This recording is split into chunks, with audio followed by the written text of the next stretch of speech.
우리 서로 인사하겠습니다. 우리에게 좋은 일이 일어나고 있습니다.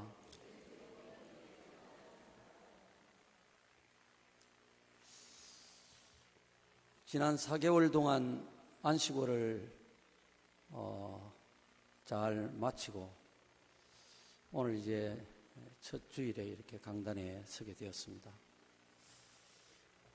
그동안 천상의 노래 책을 전하기 위해서 여러 목사님들을 만나고 또 전화하고 편지 쓰고 또 책을 발송하기도 하고 그동안 9개 교회에서 간정 집회를 하고 많이 바쁜 시간을 보냈습니다. 하나님의 일을 하기 위해서 바쁘게 살 수 있다는 거 참 너무 보람 있는 시간이었던 것 같습니다. 더욱이 여러분들이 또 열심히 책을 전하는 데 힘을 보태 주셔가지고 초판 2,000권이 거의 다 소진이 되고 이제 재판 인쇄가 나왔습니다. 그리고 6곡이 수록된 천상의 노래 CD가 새롭게 또 나와서 아주 은혜롭고 품위 있는 CD가 나왔습니다. 이 책과 CD를 통해서 많은 영혼들이 깨어나고 또 살아날 수 있도록 여러분이 함께 기도해 주시고 또 이 책을 전하고 이 CD를 전하는 데에 여러분이 전도자가 되어줘서 같이 힘써 주시기를 부탁을 드리겠습니다. 제가 집회를 다니면서 참 많이 느낀 것이 성도들이 너무 무심하게 산다. 제가 교회마다 이리 다녀보니까 성도들이 참 무심하게 살아가는 거예요. 제 눈에 보이기에는 축복이 닫혀 있는 거예요. 그런데도 그거를 알지 못하는 거예요. 왜 닫혔는지, 어디서 닫혔는지, 하나님의 법을 전혀 생각지 못하고 깨닫지도 못한 채 살아가는 그런 모습을 보면서 많이 안타까웠습니다. 만약에 큰 대형 금고가 있는데 그 안에 금덩어리가 가득 찼다고 칩시다. 그래도 그 문을 열지 못하면 하나도 그 집안에 쓸 수가 없습니다. 열쇠가 있어야 된다 이 말이에요. 오늘 본문 속에 보면 하나님의 축복이 임할 수 있는 또 우리 인생의 문제를 풀 수 있는 소중한 열쇠가 담겨져 있습니다. 하나님이 6일 동안 창조사역을 마치시고 피조물들을 향해서 나타내신 하나님의 반응은 오늘 31절 말씀에 보면 하나님이 보시기에 좋았더라는 것입니다. 이 말씀 속에 아주 소중한 진리가 담겨져 있는 거예요. 하나님이 보시기에 심히 좋았더라. 그 앞에 본문을 보면 5일 동안 하나님이 세상을 창조하실 때 그때에도 역시 4절과 10절, 12절, 18절, 21절, 25절 말씀에 하나님이 자기가 지으신 그 피조물들을 바라보면서 하나님이 보시기에 좋았더라고 말씀을 하십니다. 여기에 좋았다는 이 말의 원어의 뜻은 좋다, 선하다, 아름답다 그런 뜻을 가지고 있습니다. 이 말은 하나님이 지으신 이 세상이 아무 흠이 없었다는 것입니다. 완벽하게 조화가 있고 또 질서가 있고 아름다웠다는 뜻입니다. 사람이 집을 지으려고 하면 어떻게 지을지 먼저 설계를 합니다. 그와 마찬가지로 하나님이 이 세상을 지으실 때도 어떻게 이 세상을 창조하실까 하나님이 설계하신 거예요. 그 설계의 핵심이 뭐냐면 하나님이 보시기에 좋도록 창조하시는 것입니다. 이게 이 세상을 창조하신 하나님의 의중입니다. 이 세상은 하나님이 보시기에 좋아야 되는 것입니다. 이 말씀 속에 우리 인생에 중요한 열쇠가 있는데, 인생을 어떻게 살아야 하느냐 하는 기본 원칙과 틀이 무엇이냐? 바로 하나님 보시기에 좋아야 한다는 이 말씀입니다. 이 말씀의 뜻은 하나님이 우리 삶의 주인이 되어야 되고 하나님이 우리 삶의 중심이 되어야 한다는 뜻입니다.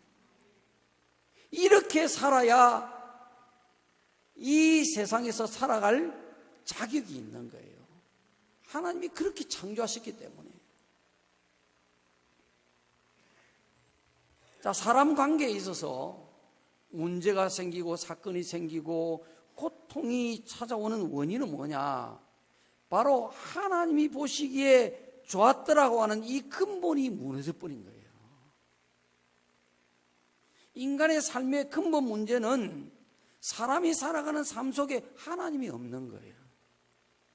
사람들이 하나님을 믿지 않는다 이 말이에요. 또 우리가 하나님을 믿는다고 하지만은 하나님을 잊어버리고 살고 또 하나님 없이 살아가기가 참 쉽다는 것입니다. 여러분, 하루하루를 살면서 하나님이 까마득히 기억 속에서 생각 속에서 잊어버리고 사는 적이 여러분 얼마나 많은지 한번 생각해 보세요. 이게 문제란 말이에요. 사실은 이게 여기에 함정이 있는 거예요. 하나님이 보시기에 좋아야 하는 이 원칙과 기준이 무너지면 어떻게 되느냐? 삶의 질서가 없고 조화가 없고 아름다움이 없게 되어집니다. 문제와 사건이 생기고 고통이 찾아오게 되어 있는 거예요. 이 중요한 하나님의 설계의 핵심이 지금 파괴되어 버린 거예요. 인간의 근본 문제가 무엇입니까? 바로 하나님의 자리에 사람이 올라가 버린 거예요. 하나님이 보시기에 좋아야 되는데 사람이 보기에 좋도록 살고 내가 보기에 좋도록 사는 것입니다. 여기에서 갈등과 다툼이 생기고 여러 가지 문제와 불행이 발생하게 되는 거예요. 왜 이런 현상이 생기게 될까요? 인간이 하나님이 금하신 선악과를 먹었기 때문에. 하나님이 아담에게 네가 이 선악과를 먹는 날에는 반드시 죽으리라 하셨어요. 절대 먹으면 안 되는 거예요. 그런데 마귀가 찾아왔어요. 예뱀이라고 그랬죠. 마귀가 찾아와서 절대 안 죽는다는 거예요. 딴 말을 하는 거예요. 네가 이것을 먹으면 내 눈이 밝아져서 하나님처럼 선악을 알게 될 줄을 하나님이 아시기 때문에 못 먹게 하신 것이다. 하와가 이 말을 딱 듣고 보니까 그 선악과가 다르게 보이는 거예요. 먹음직도 하고 보암직도 하고 지혜롭게 할 만큼 탐스럽게도 보여서 그 선악과를 따먹고 아담에게도 주어서 먹게 했다는 것입니다. 하와가 왜 선악과를 범했습니까? 하나님 보시기에 좋아야 한다는 이 원칙을 무너뜨린 거예요. 그 대신에 자기가 보기에 좋게끔 그러한 생각과 마음을 마귀가 하와의 마음속에 집어넣은 것입니다. 그러니까 그 선악과를 보니까 먹음직도 하고 누가 보기에요? 하와가 보기에.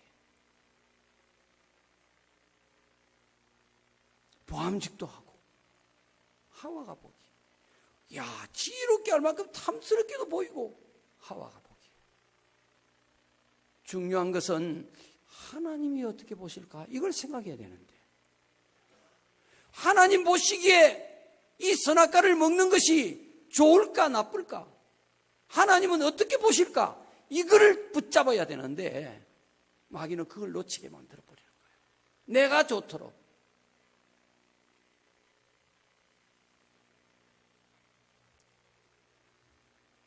이것이 바로 죄의 생각이요 불순종의 의식입니다.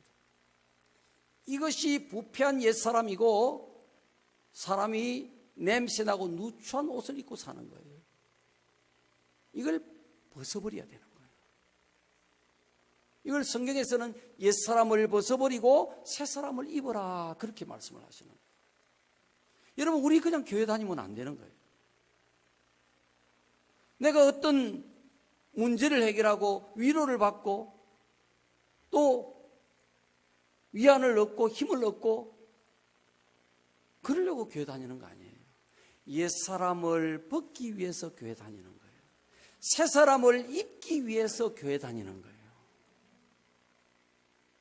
이거 여러분 굉장히 중요한 겁니다. 여러분이 이러한 생각을, 이러한 신앙의 기준을 가지고 사는 것과 가지지 않고 사는 것은 여러분이 5년이 지나고 10년이 지나면 여러분이 하나님 앞에 설 그때에는 하늘과 땅의 차이가 나버리는 거예요.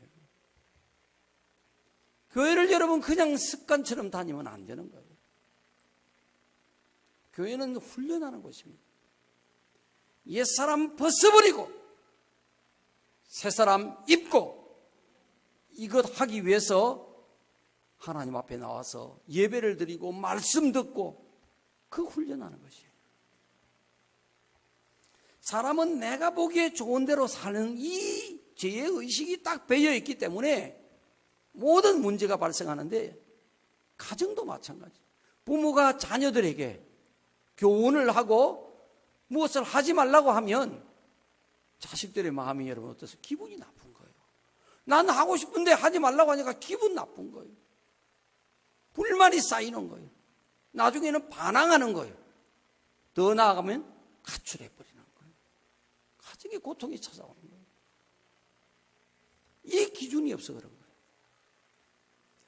제가 교회 간증을 다니면서 마지막 이제 클라이막스 부분에는 제가 이런 간증을 합니다.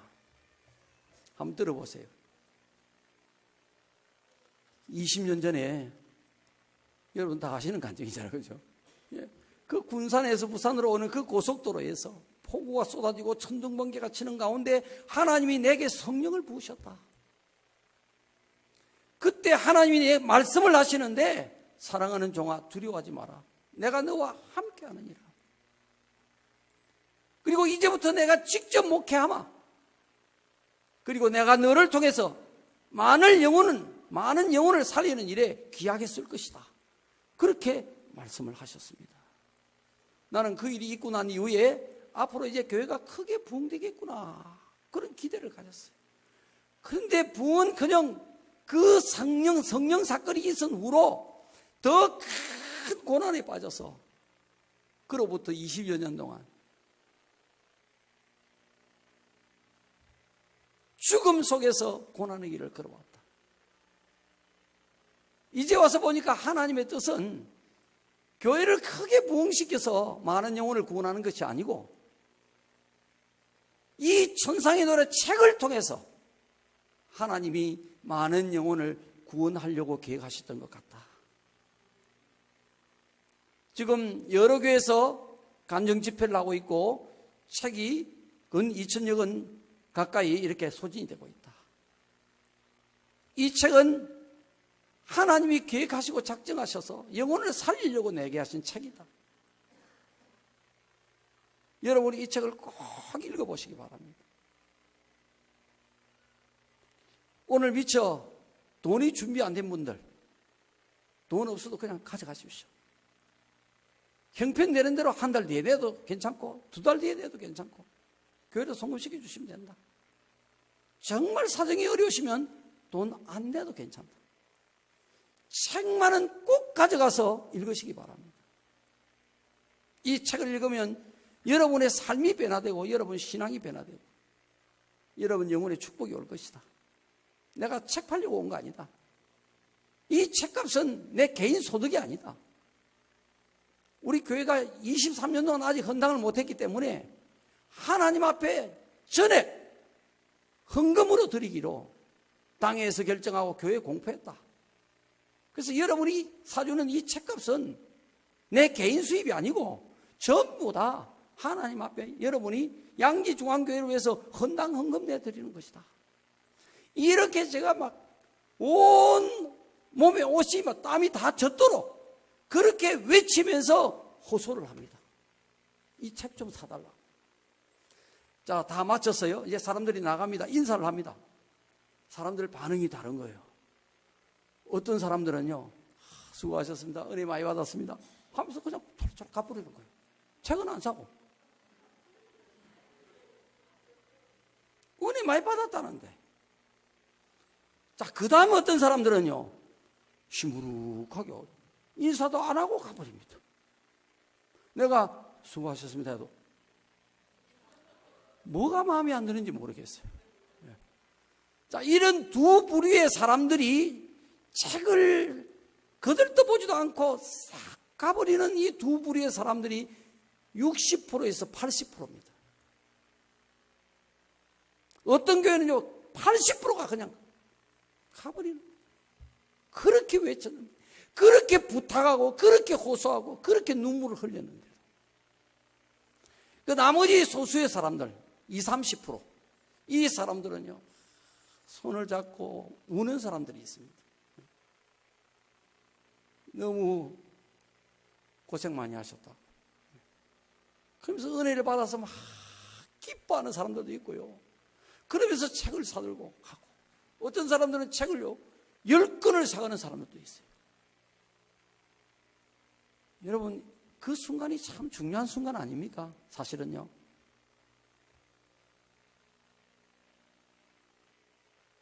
외부에서 주의 종이 와가지고 간증을 한단 말이에요. 왜? 목적이 있죠. 책을 전하기 위해서. 주의 종은 이 책을 여러분 꼭 좀 사봐달라. 돈 안 내도 괜찮다. 그렇게까지 하는데 이 책을 살 것인가 말 것인가, 얼마나 중요한 순간이에요. 하나님이 저 종을 왜 보냈느냐 말이에요. 그죠? 이야기를 들어보니까 아, 그런 사건이 있었구나. 많은 영혼을 내가 너를 통해 살릴 것이라고 하나님이 성령을 부으시면서 말씀하셨다는구나. 오, 그래서 저 종이 그렇게 30년 가까이 고난을 죽도록 받았다는구나. 여러분, 사람이 고난을 많이 받지 않으면 깊이 생각을 안 해요. 얕은 생각을 가지고 산단 말이에요. 고난을 많이 받으면 깊이 고뇌하는 거예요. 밤에 잠을 이루지 못할 때도 많고요. 그 새벽이 가까워지는 그 시간까지 잠을 못 이루고 너무 괴로워서, 그러면서 하나님을 부르면서 생각하는 거예요. 거기에서 글이 나오는 거예요. 거기에서 하나님이 감동을 주셔서 진리가 나온단 말이에요. 그 책을 사서 읽어보고 영혼이 깨어나고 살아나라고 이 종을 보냈는데, 그 말을 듣고 이 책을 사느냐 사지 않느냐, 하나님이 지켜보고 계시잖아요. 예수님이 그런 말씀하신 거예요. 이 세대의 사람들은 시장거리에서 사람이 곡을 하는데도 울지 아니하고 피리를 부는데도 춤을 추지 아니하는 것과 같다. 그렇게 말씀하시는 거예요. 이건 뭡니까, 여러분요? 남이야 죽든지 살든지 관심 없다는 얘기예요. 내만 좋으면 된다는 거예요. 무관심하다는 거죠. 사랑이 없다는 거예요. 내 이웃을 내 몸과 같이 사랑하라. 저 사람이 아픈가? 저 사람이 슬픈가? 저 사람이 기쁜가? 그거를 내 일처럼 생각하고, 울면 같이 울고 웃으면 같이 웃고, 그렇게 고락을 같이 나누라는 얘기잖아요.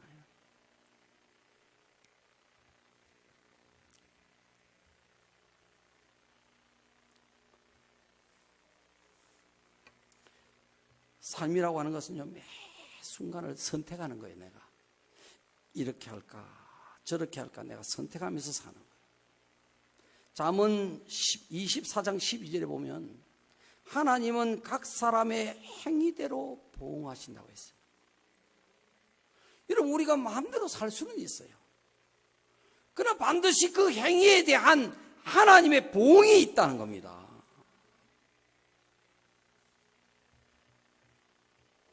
이걸 성도들이 의식하고 살아야 되는 거예요. 내 기분대로 살면 안 돼요. 이 집회를 다녀보면 참 놀랍게도요, 성도들이 하나님이 나를 어떻게 보실까, 내 모습이 하나님 앞에 어떻게 비칠까, 여기에 대해서 전혀 무심하게 살아가는 거예요.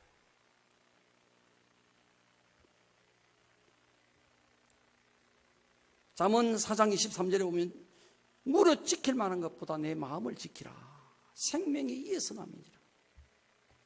이 마음이 너무너무 중요하다는, 이 마음이 어떻게 움직이는지 이게 너무 중요하다. 생명이 여기서 나온다는 이야기입니다.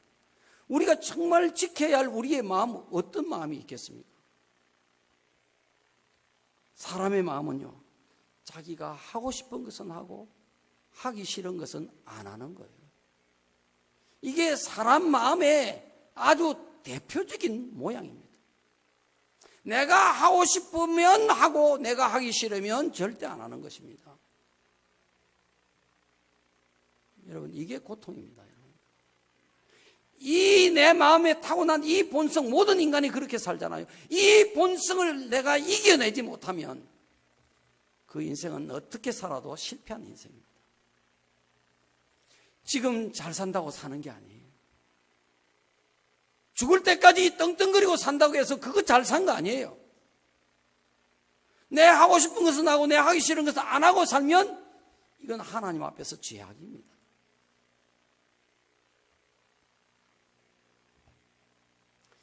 이건 뭐냐? 이건 이기심이에요. 이기심. 자기 사랑이에요. 사랑은 무엇입니까? 자기의 유익을 굳지 아니하고 자기를 사랑한 게 아니에요. 사랑은 하나님을 사랑하고 이웃을 사랑하는 겁니다. 이게 사랑이지 자기를 사랑하는 것은 이기심이란 말이에요. 탐욕이란 말이에요. 이게 타락된 욕망이요 죄악의 본성인 것입니다. 이렇게 사는 것은 너무 쉽습니다. 저절로 사라집니다.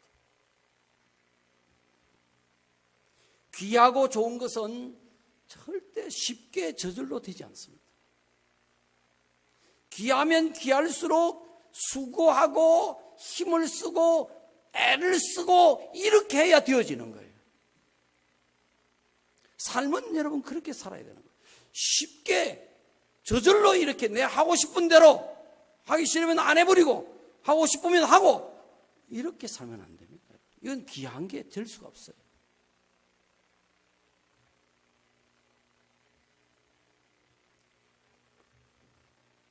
모든 사람은 지켜야 할 도리와 본분이 있다고 성경에 말씀을 합니다. 그냥 살면 안 되는 거예요. 꼭 지켜야 할 도리와 본분이 있다. 인간이 걸어가야 할 길이 따로 있는 거예요.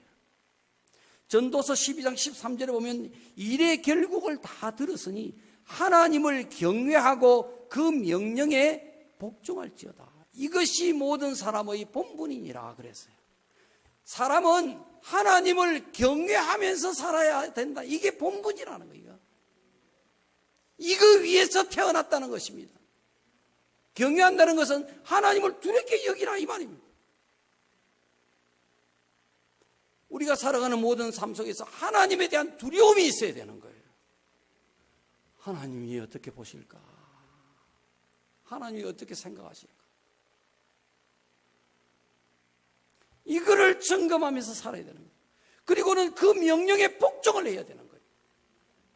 여러분, 우리가 하나님 말씀을 몰라서 순종을 안 할 수가 있습니다.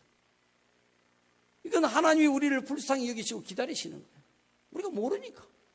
그러나 아는데도 복종하지 않는 것, 이건 무서운 죄입니다, 여러분. 하나님을 정면으로 거역하는 거예요. 하나님이 내 면전에 계시는데도 하나님을 뿌리치는 것과 똑같습니다. 여러분이 내가 하나님 말씀을 아는데도 순종하지 않는 것이 있을 때는 여러분 떨어야 됩니다. 여러분 자신을 위해서 그렇게 살아야 되는 거예요. 사람은 참 정말 지혜로운 것 같으면서도 얼마나 어리석습니까, 여러분? 자기에게 해로운 것을 물 마시듯 마십니다. 자기에게 해로운 것을.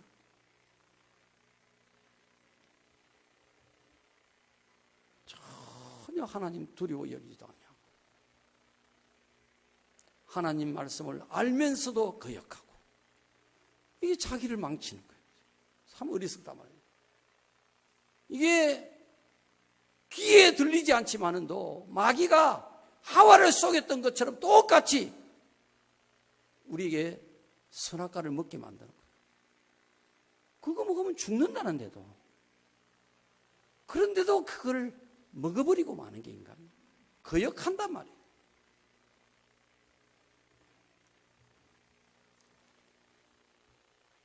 모든 성도는 하나님 앞에서 내가 해야 할 것은 싫어도 해야 되고, 하나님 앞에서 내가 하지 말아야 할 것은 아무리 내게 유익이 있고 내가 좋아도 하지 말아야 됩니다. 이것이 하나님 보시기에 좋은 거예요.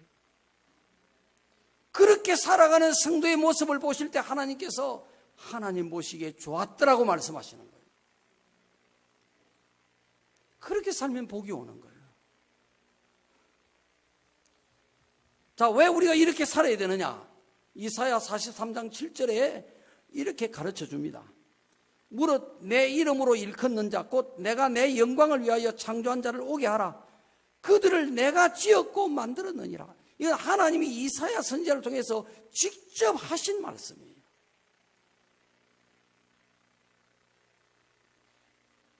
하나님이 여러분들을 왜 만들으셨느냐? 하나님의 영광을 위해서 창조했다는 것입니다.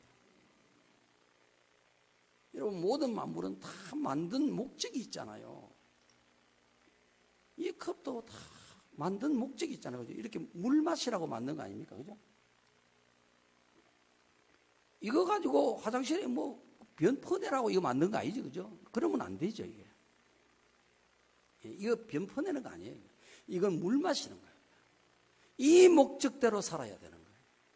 인간은 자기 하고 싶은 거 하는 게 아니고 하나님의 영광을 위해서 살도록 하나님이 그 목적으로 창조하신 거예요.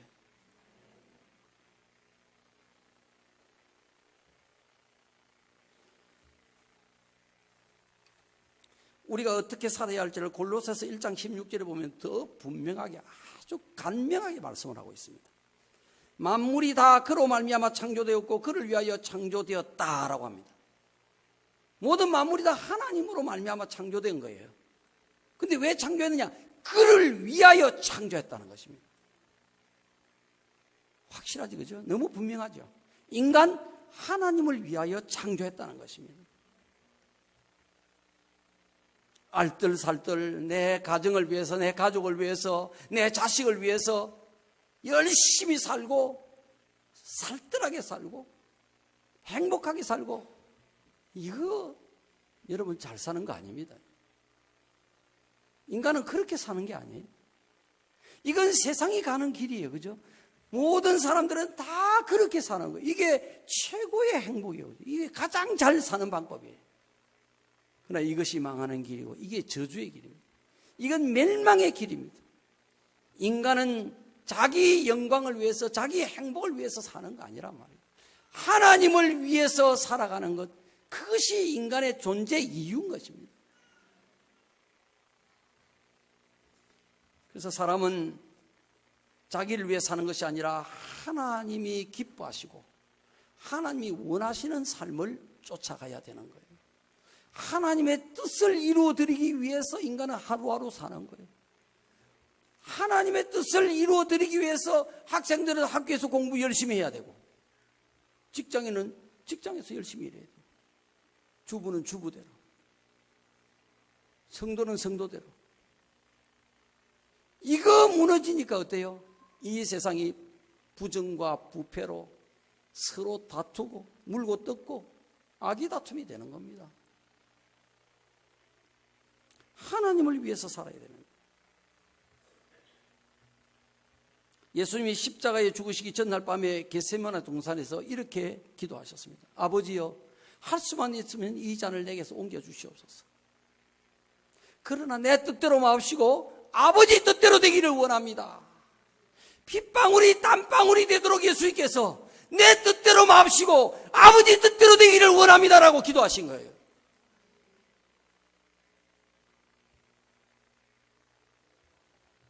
여러분 마음속에요, 하나님 내 뜻 죽여주시고 하나님 뜻대로 내가 살게 해주십시오라는 이런 소원이 일어난다면 아마 하나님이 벌떡 일어나실 거예요. 특히 이 시대에, 그죠? 이 시대에 정말 그런 진실한 믿음을 가지고 살아가는 성도 얼마나 하나님이 기뻐하시겠어요. 제가 우리 교회가 어렵고 힘들 때 이자도 못 내고 뭐 교회가 막 다 죽었죠. 교인들 다 떠나고 그렇게 됐을 때 영주에 있는 어느 교회 장로님이 저를 청빙하려고 부산에 내려온 거예요. 그 목사님, 정말 진리를 전하는 목사님 모시고 싶다는 거예요. 목사님 사례비도 많이 드리고 차도 좋은 차 드리고 사택도 좋은 사택 드리고 모든 것 부족함이 없도록 다 해드리겠습니다. 목사님, 저희 교회로 와주십시오. 제가 한 달간 부산에 머물겠습니다. 목사님이 답을 주실 때까지.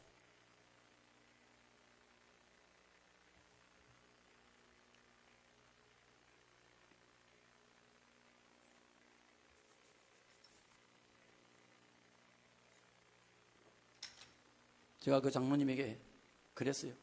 장로님, 하나님 뜻이 아닌 것 같습니다. 저는 교회를 떠날 수가 없습니다. 그래도 목사님 기도 한번 해보십시오. 제가 한 달간 기다리겠습니다. 한 달 기다리다가 올라가셨습니다. 제가 만약에 그 교회로 갔으면 제 일신 하나는 이제 고난이 풀리겠죠. 그렇죠? 짐 벗어버리죠. 여유 있게 살 수 있었겠죠. 그러나 내 양심에서 하나님이 깨닫게 해주시기를 그건 참된 종이라면 가는 길이 아니라는 거예요. 이 교회를 하나님이 직접 세우셨는데 하나님이 저를 부르셨는데 꿈을 통해서 하나님이 분명하게 제게 응답을 주셨잖아요. 이 예배당 여기 아니고 요 밑에 개척했던 자리, 그 자리를 제가 살던 남천 화목매션에서 길이 쫙 나는 꿈을 꾸고 그 장소를 잡은 거예요. 하나님이 양지중앙교회 이름도 주시고 하나님이 저를 종으로 택하시고 네가 언제 직장에 사표를 내야 된다 하는 것까지 환상으로 다 보여주시고 그렇게 분명하게 역사하셔서 저를 이 교회 종으로 세우셨는데 이 교회가 그렇게 다 죽어서 어렵고 고통받고 비참하게 되어 있는데 그걸 내동댕이 치고 내 잘 살아보겠다고 떠나버리고 이건 하나님의 뜻을 이루어드린 게 아니잖아요. 내가 좋은 길로 가는 거잖아요. 내게 어느 것이 이익이 되겠나? 그래, 가자. 너무 분명하잖아요, 답은. 그죠? 내게 이익이 되나? 내 생활에 도움이 되나? 내 가정에 도움이 되나? 이걸 기준으로 삼고 본다면 답이 너무 분명하게 나오잖아요. 고민할 게 뭐 있어요? 1분 생각할 게 뭐 있습니까? 바로 답이 나오죠. 그래요. 아이고, 장로님, 알겠습니다. 그래 가지요. 그러나 사람은 그렇게 살면 안 되는 겁니다. 자기 이익을 쫓아 사는 게 아니에요. 하나님의 뜻이 무엇일까? 하나님이 뭘 기뻐하실까? 하나님이 원하신다면 목숨도 내놔야죠. 예수님은 십자가에 죽기까지 그것이 아버지의 뜻이기 때문에 복종하셨다 그랬잖아요. 바울이 내가 그리스도를 본받는 자 된 것 같이 너희는 나를 본받으라 그러잖아요. 성도는 이렇게 주님을 위해서라면 무엇이든지 바울이 고백한 그대로 우리가 살아도 주를 위해 살고 죽어도 주를 위해 죽나니 사나 죽으나 우리가 주님의 것이라. 물론 쉬운 길은 아니에요. 그러나 우리가 그렇게 살 수만 있다면, 그렇게 살기 위해서 정말 나를 날마다 복종시키고 살려고 애쓰고 몸부림을 친다면 그 길이 얼마나 복되고 얼마나 아름답고 얼마나 영원히 영광을 누리겠느냐 말이에요. 여러분, 그게 진짜 성공이잖아요. 이 세상에서 여러분 아무리 성공을 한들, 여러분이 아무리 넉넉하고 부유하게 잘 살았다고 한들, 여러분 눈 감는 그 순간 아무것도 없잖아요. 그래서 전도서 기자가 말한 대로 이 세상의 모든 부귀, 영화, 성공, 행복, 기쁨, 그 모든 것들은 다 헛되고 헛되더라 그러잖아요. 그러나 우리가 주님을 위해서 산 것은 주의 영광을 위해서 살고 주님 뜻을 이루기 위해서 나를 희생하고 나를 복종시키고 나를 버리고 산 그 삶들은 하나도 썩어지지 아니하고 하나님께서 영원히 복을 누리게끔. 여러분, 천국이 있습니다. 여러분요, 하나님도 계시고 천국도 있고 지옥도 있는 거예요. 살아봐야 이 세상은 잠시입니다. 여러분, 안개와 같다고 하나님 말씀하잖아요. 너희 인생은 안개와 같으니라 그러잖아요. 그 안개 같은 인생에 우리가 무슨 주사단을 튕기고 머리를 굴리고 그렇게 할 게 여기 뭐가 있어요? 하나님 말씀 순종하면 그만이지. 그렇잖아요. 복된 길이 얼마나 명료합니까? 얼마나 명료합니까? 하나님이 어렵게 성경을 써놓지 않았잖아요. 읽으면 다 알 수 있잖아요. 이렇게 살아라, 이렇게 살아라, 이리 하지 마라, 이건 나쁜 것이다, 이건 죄다, 이러면 복된 것이다, 이건 영원하다, 다 나와 있잖아요. 다 우리가 그래도 기본적인 지성과 이성을 다 가지고 있어요. 남에게 다 앉으려고 그래요. 다 자기예요. 그런데도 여러분, 우리가 얼마나 자기를 어리석게 사느냐 말이에요.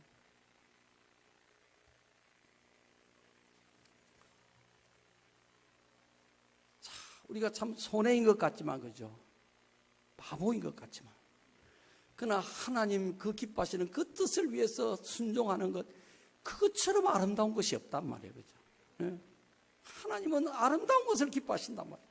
하나님 보시기에 좋더라, 아름다워야 되는 거예요. 천국이 왜 그리 좋은 것입니까? 아름답기 때문이에요. 거기는 완전한 선이 있고 완전한 아름다움이 있는 곳이에요. 그렇기 때문에 그 천국에는요, 하나님의 놀라운 넘치는 사랑과 은혜와 축복이 있는 곳이 이 천국이란 말이에요. 왜? 아름답기 때문에 그런 것이에요.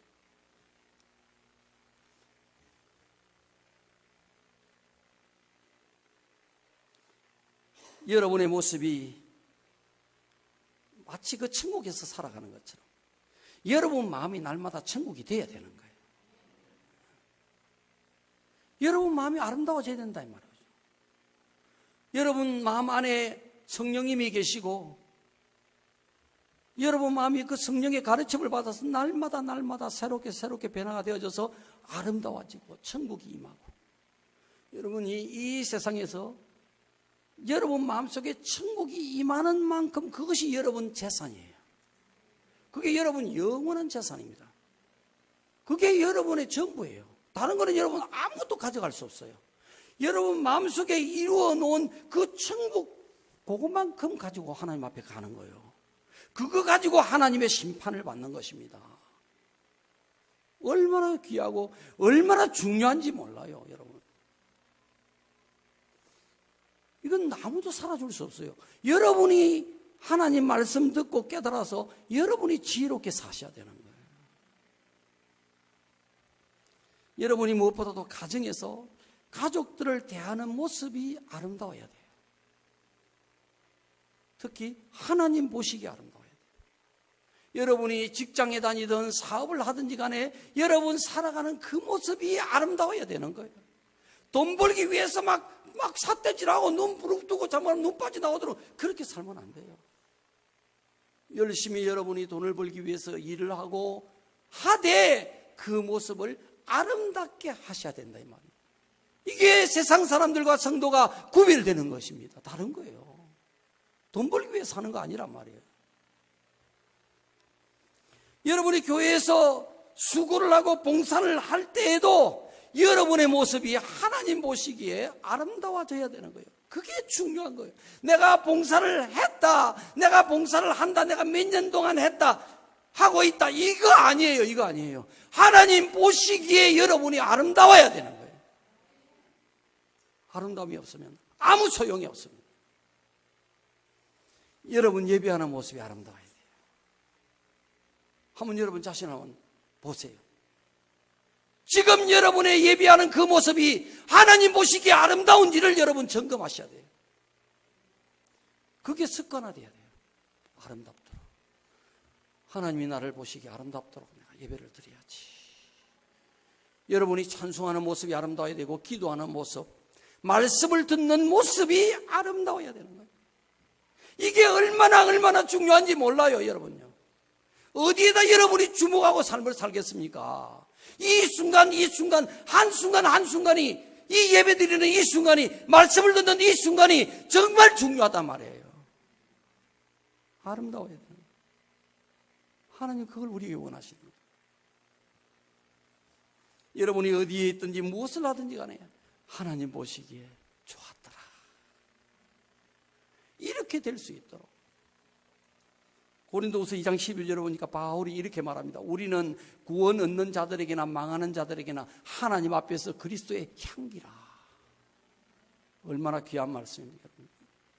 여러분 향수 무슨 뭐죠? 뭐 샤넬 뭐 이런 거 있지, 그죠? 그런 거 얼마나 비싸. 향수 쪼매는 거 이런 거 하나에 뭐 10몇만 원, 뭐 20만 원, 30만 뭐 100만 원짜리도 있고. 그보다 여러분 예수님의 향기가 1000배, 만배, 억만배 더 귀한 줄로 압니다. 여러분에게서 예수님의 향기가 나와야 된다 이 말이죠. 이러면 여러분 복이 저절로 찾아오는 거예요. 하나님이 창조하실 때에 5가지는 보면요, 하나님 보시기에 좋았더라 이랬어요. 근데 6째 날에는 하나님 보시기에 심히 좋았더라, 성경에 이렇게 구별을 해놨습니다. 그 이유는 뭡니까? 6째 날 마지막에 하나님이 인간을 창조하신 거예요.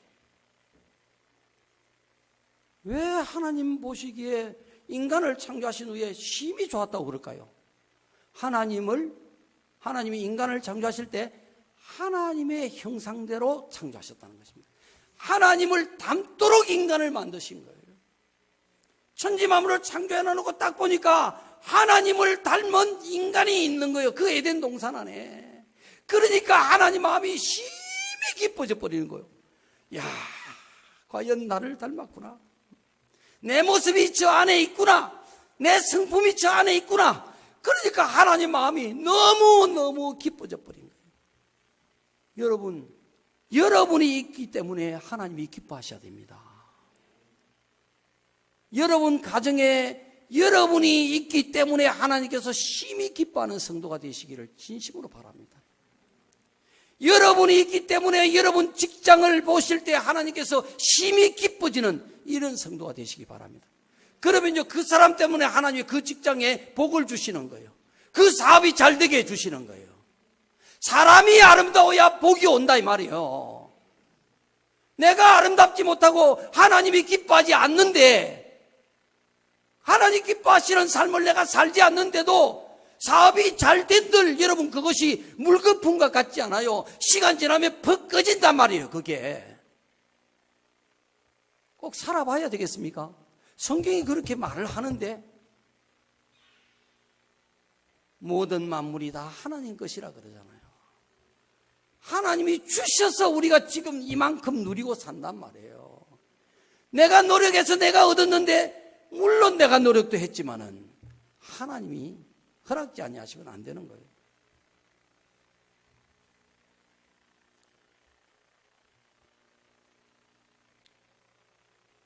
여러분 때문에 우리 양지중앙교회가 하나님 보시기에 기뻐지고요. 여러분 때문에 여러분의 사랑방이 하나님 보시기에, 야, 이 사랑방 참 너무 보기에 좋다. 그렇게 될 수 있는 성도가 되기를 진심으로 축복합니다. 자, 우리가 어떻게 하면요, 이 하나님의 형상을 닮을 수가 있겠습니까? 이건 우선 내가 그런 소원을 가지고 있어야 돼요. 그래, 내가 하나님을 닮아야 되겠다. 사람은요, 소원이 있어야, 원하는 것이 있어야 삶이 따라가는 거예요. 사람은 간절히 원하면 이루어지죠. 원하지 않으면 안 되죠. 예. 내가 하나님을 닮고자 하는 이 마음과 이 소원이 여러분 마음속에서 불일듯이 일어나시기 바랍니다.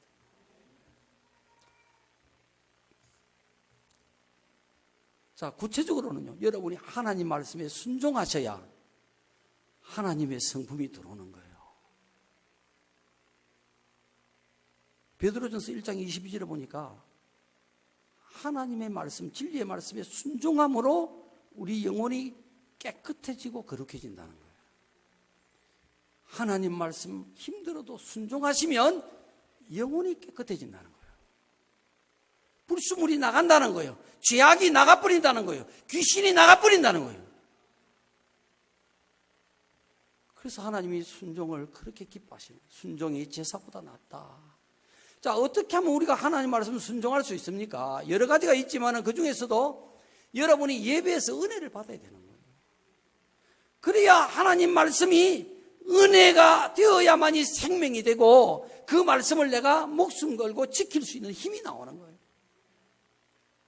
이 예배가 그렇게 중요한 겁니다. 이 예배에서 여러분이 말씀의 은혜를 받아야만 되는 거예요. 어떻게 하면 여러분 말씀의 은혜를 받겠습니까? 그냥 덜렁덜렁 나오면요, 이게 뭐 은혜가 잘 안 돼요. 그냥 맹하게 지나가 버려. 시계만 자꾸 봐져요. 운동선수도 그렇잖아요. 여러분 프로 야구가 이제 끝났는데 보니까 이 선수들이 집에서 밥 먹고 한심 들어누고 자다가 딱 시간 봐가지고 2시에 시합을 한다 그러면 2시 5분 전에 딱 나가지고 운동장에서 안 하죠. 이렇게 하면 안 되죠.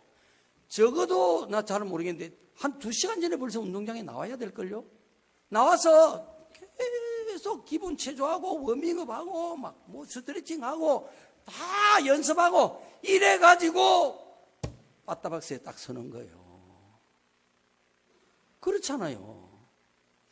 이 예수라는 바이올린 키는 사람들은 그냥 들고 덜렁덜렁 나가지고 바가지 긁듯이 이렇게 하는 거 아니잖아요. 예? 얼마나 사전에 삥삥삥삥삥 듣기 싫은 소리 연습하잖아요. 이거 충분히. 그러고 난 뒤에 그 다음에 징징징징징징 이제 이랬단 말이에요. 연습하셔야 되는 거예요. 사전에 워밍업이 필요하다. 예배도 여러분이 사전에 워밍업이 필요해요. 영도 육도 워밍업이 필요하지만 영도 워밍업이 필요한 거예요. 하나님 앞에 기도하는 것입니다. 주여, 오늘 예배 은혜 받게 해주옵소서. 여러분이 집에서부터 기도하시는데 일주일 내내 사실은 은혜를 사모하면서 기도하셔야 되는 거예요. 그리고 예배 자리에도 여러분이 할 소원이 있으면 전투하듯이 적어도 10분 전에 여기 오실 수 있도록, 그래서 찬양이 시작될 때 같이 찬양을 드릴 수 있는 그 자리에 있도록 여러분이 시간을 다스리셔야 되는 거예요. 그리고 다 하나만, 지난주에 안미란 권사님이 목포에서 우리 교회 지난주죠? 지난주? 왔다가 갔어요. 예배 들어갔는데 사실은 12시 반에 결혼식이 있어가지고 안 가면 안 되는 결혼식이라는 거예요. 집안에. 그래 가야 되는데 우리 조상훈 목사님 설교에 은혜를 받아가지고 일어나지를 못하는 거예요. 그래가지고 천상 50분까지 있다가 도저히 안 돼가지고 일어났다는 거예요. 그 내 설교에 은혜를 받아야 되는데 어쨌든 그랬대요. 그게 뭐냐면 은혜를 받기 위해서 정말 자기가 그날 기도를 많이 했대요. 그랬더니 딱 성령께서 하시고 왔는데 바로 은혜가 쏟아지더라는 거죠. 이렇게 되는 겁니다, 여러분요. 그 다음에 우리가 하나님을 닮아가려고 하면 고난을 통해서 닮아가는 거예요. 욥이 고백했잖아요. 나의 가는 길을 오직 그가 아시나니 그가 나를 단련하신 후에는 내가 정금같이 나오리라. 욥이 그 엄청난 고난을 받으면서 고백한 말이에요. 그죠? 하나님이 나를 단련하시되, 고난이 왜 오느냐? 우리를 단련하려고. 단련은 훈련 그런 뜻이거든요. 연단한다, 훈련한다, 훈련시키는 거예요. 하나님을 닮아갈 수 있도록 우리 마음을 새롭게 하도록 하나님이 고난을 통해서 불을 통해서 막 훈련시키시는 거예요. 여러분, 고난이 오면요, 빠져나가려고만 애를 쓰는 거예요. 고난이 힘드니까 막 지쳐버리고 낙심한단 말이에요. 그러면 안 돼요. 고난이 오는 것은 하나님이 내 안에 하나님의 성품을 넣어주시려고, 나를 달려나가려고 하나님이 보내신 거예요. 이 고난이 왜 자꾸 빨리 해결이 안 되고 시간이 끌어지고 힘들고 왜 그렇게 되어지느냐? 그건 하나님의 때가 있기 때문이고, 또 우리가 변화되어지는데 시간이 필요하기 때문에 그런 거예요. 그러니까 고난은 하나님 앞에서 열심히 살되 인내하고 기다리고 기도하고 더 하나님께로 더 가까이 가고 그렇게 해야 되는 거예요. 나를 아프게 하고 힘들게 했던 사람, 그 왜 그런 사람이 우리 앞에 나왔을까요? 하나님이 보내신 거예요. 나를 훈련시키려고, 나를 연단하시려고. 하나님이 하신 일이에요. 사람이 한 게 아니에요. 그렇기 때문에 누구든지 원망하고 미워하지 마세요.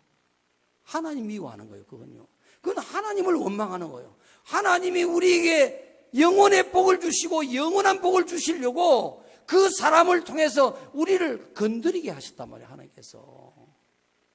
근데 그걸 그 사람을 미워하면 이건 하나님의 의도를 전혀 모르는 게 되잖아요. 사단에게 속잖아요. 그 사람을 오히려 긍휼히 여기고, 저 사람이 나를 고치려고, 나를 만들려고, 나를 세우려고, 나를 아름답게 하려고, 나를 위해 하나님의 도구로 쓰임을 받았구나, 이렇게 생각하고 참 고맙다고, 내가 부족했다고 손을 먼저 잡아야 되는 거예요. 먼저 잡고 화해하는 사람에게 하나님께서 얼마나 기뻐하시고 복을 주시겠느냐 말이에요. 그래서 여러분의 모습이 날로 이제 옛사람 옛성품 벗어버리고 우리 안에 있는 본성, 나를 위해 살려고 하는 것, 내 좋은 대로 살려고 하는 것, 내가 보기에 좋은 대로, 이 마귀가 넣어준 이 사망의 습성, 내 성격대로, 내 본성대로, 내 습관대로, 말도 내 하던 그대로, 행동도 표정도, 손짓 발짓 몸짓 모든 것 하나하나까지도 이전에 살던 그대로 살지 마시고, 여러분 때 묻은 헌옷 벗어버리는 것처럼 하나씩 착착 다 벗어버리시고, 예수님의 옷, 겸손하고 온유하고 죽기까지 순종하신 하나님 보시기에 좋더라는 그 모습으로 여러분이 살아갈 수 있는 축복이 임하길 바랍니다.